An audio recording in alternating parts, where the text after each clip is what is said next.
all these values up here were predefined in the lab sheet. After executing this first line, these first 6 are just assigning registers 1 or 0, 1, 2, 3, 4, 5 to x0, x1, x2, y0, y1, y2 respectively. And as you can see on the left, they are in fact inserted into it. And then to start off getting register 6, we first add registers 1 and 0. We store it in 6. And then we add the value that was previously in R6 with the value that's in R2 to get the new value of R6.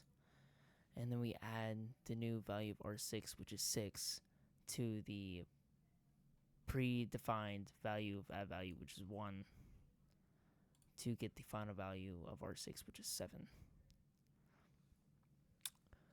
Next, we add the 2 values R3 and R4, and we store it in R7.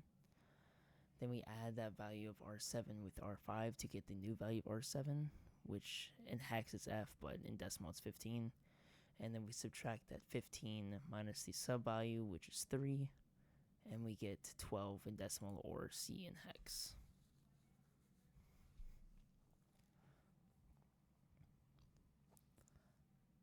Then for this next couple parts, or at least for task 5, we need to, since MUL doesn't like to have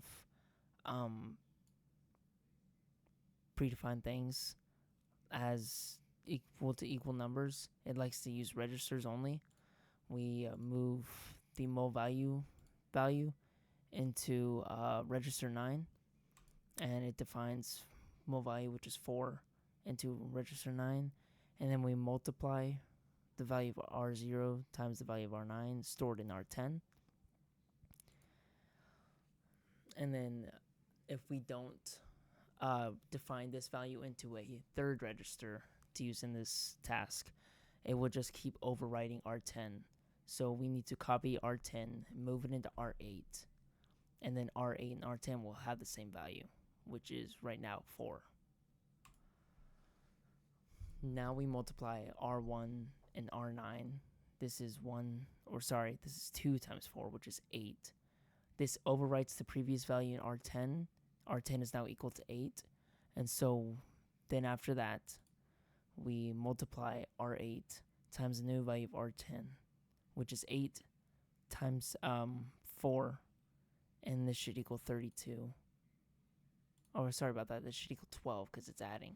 So C. And it's just the same thing. R9 times R2 overwrites the value R10, which is now 12.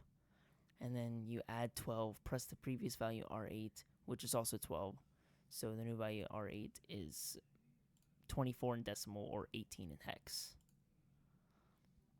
And then after all this is done, we're going to need to use R9 and R10 later on in the lab. So we need to overwrite them and make them equal to 0.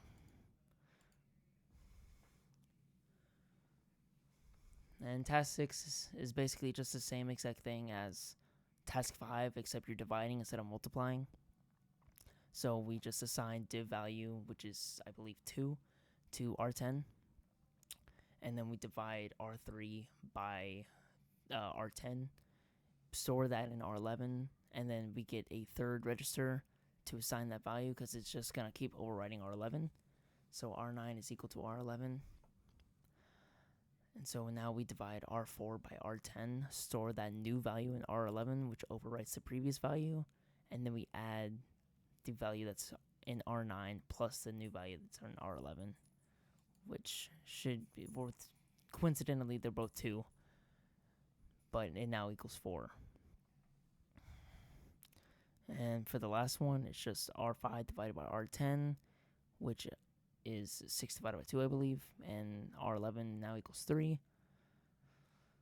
And so you just add R9, which is 4, plus R11, which is 3, and R9 now is equivalent 7.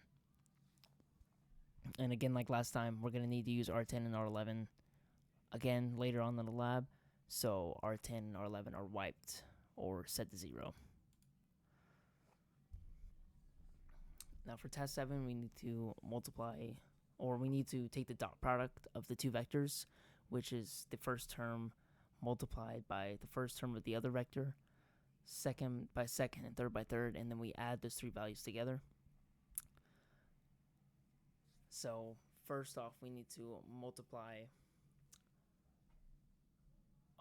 the first term of the x vector by the first term of the y vector, which is r0 and r3 respectively. Store that value in r11, and then we need to copy that value into a different register because, again, it will overwrite it because it's the multiplication operator. So R10 now holds R0 times R3. And now after we copy it into R10, R11 is now the product of the second term of the x vector and the second term of the y vector. And then, like before, we add the register that contains the product of the first terms of each vector and the product of the second terms of each vector. And that's now stored in R10. R11 is now equivalent to the third term of the x vector multiplied by the third term of the y vector. And this will now be added to it's stored in R11, and now we add that value to what's in R10, and then we store that addition value into R10. So R10 is now equivalent to x0 times x1, x0 times y0 plus x1 times y1 plus x2 times y2. And we need to wipe R11 clean because we're using it in task 8.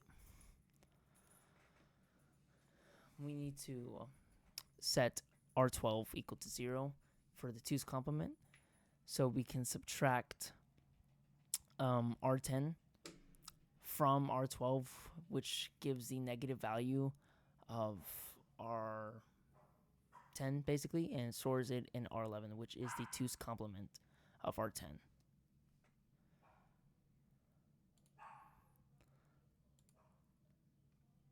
Which R10 is equal to 32, which is 20 in hex, and the 2's complement of that is FFFFFE0 in hex. So R1 should equal 1, R0 should equal 1, R1 should equal 2, R2 should equal 3, R3 should equal 4, R4 should equal 5, R5 should equal 6, R6 should equal 7, R7 should equal C, or 12 in decimal, R8 should equal 18, or 24 in decimal, R9 should equal 7, R10 should equal 20, or 32 in decimal, and then R11 should equal FFFFFE0, or negative 32 in decimal.